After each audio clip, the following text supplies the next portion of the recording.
ओम नमो भगवते वासुदेवाय।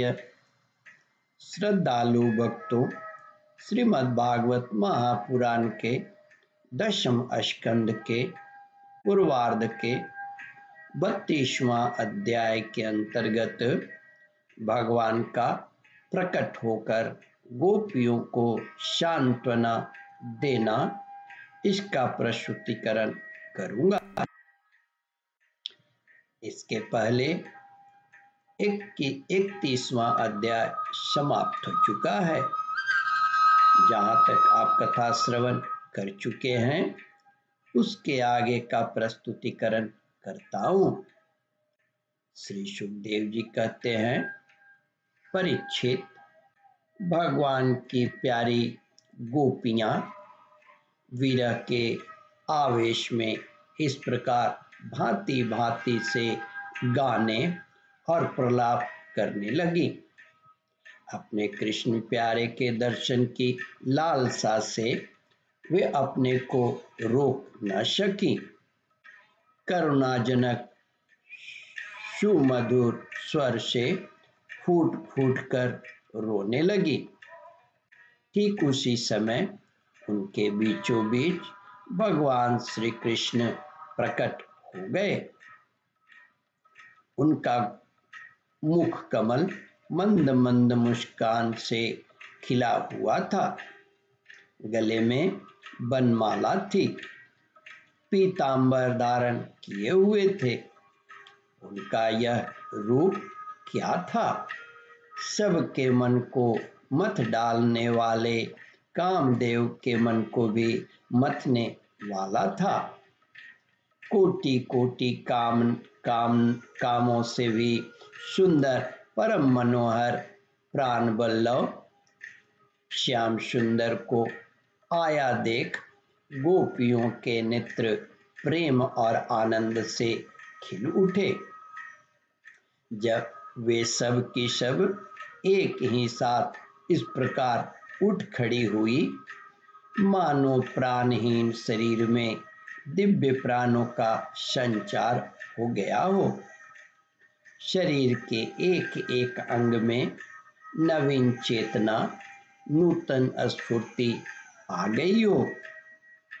एक गोपी ने बड़े प्रेम और आनंद से श्री कृष्ण के कर कमल को अपने दोनों हाथों में ले लिया और वह धीरे धीरे उसे सहलाने लगी।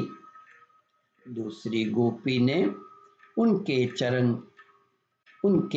चंदन चर्चित भुजदंड को अपने कंधे पर रख लिया।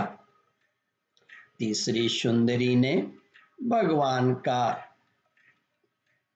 चबाया हुआ पान अपने हाथों में ले लिया। चौथी गोपी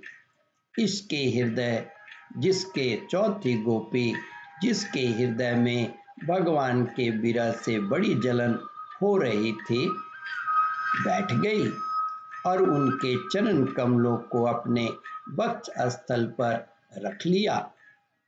पांचवी गोपी प्रणव कोप से विवल होकर, भौहें चढ़ाकर, दांतों से ओठ दबाकर, अपने कटाक्ष बाणों से बींधती हुई उनकी ओर ताकने लगी। छठी गोपी अपने निर्निमेष नयनों के द्वारा उनके मुख कमल का मकरंद रस पान करने लगी। परंतु जैसे संत पुरुष भगवान के चरणों के दर्शन से कभी तृप्त नहीं होते, वैसे ही वह उनकी मुख माधुरी का निरंतर पान करते रहने पर भी तृप्त नहीं होती हैं। वह उनकी मुख माधुरी का निरंतर पान करते रहने पर भी तृप्त नहीं होती थी। सातवीं गोपी नेत्रों के मार्ग से भगवान को अपने हृदय में ले गई और फिर उसने आंख बंद कर ली। अब मन ही मन भगवान का आलिंगन करने से उसका शरीर पुलकित हो गया, रोम रोम खिल उठा और वह सिद्ध योगियों के समान परमानंद में मग्न हो गई। सुखदेव जी कहते हैं, परीक्षित, जैसे मुमुक्ष जन परम ज्ञानी संत पुरुष को प्राप्त करके संसार की पीड़ा से मुक्त हो जाते हैं, वैसे ही सभी गोपियों को भगवान श्री कृष्ण के दर्शन से परम आनंद और परम उल्लास प्राप्त हुआ। उनके विरह के कारण गोपियों को जो दुख हुआ था उससे वे मुक्त हो गई और शांति के समुद्र में डूबने उतराने लगी। परीक्षित, यूं तो भगवान श्री कृष्ण अच्युत और एक रस हैं। उनका सौंदर्य और माधुर्य निरतिशय है। फिर भी विरह व्यथा से मुक्त हुई गोपियों के बीच में उनकी शोभा और भी बढ़ गई। ठीक वैसे ही जैसे परमेश्वर अपनी नित्य ज्ञान, बल आदि शक्तियों से सेवित होने पर और भी शोभायमान होता है। ओम परमात्मने नमः। श्रद्धालु भक्तों, इस कथा को ध्यान पूर्वक श्रवण, मनन और इसका चिंतन करें। इस कथामृत का रसास्वादन अपने बंधु बांधवों को भी करावे। इस वीडियो को शेयर और सब्सक्राइब करें।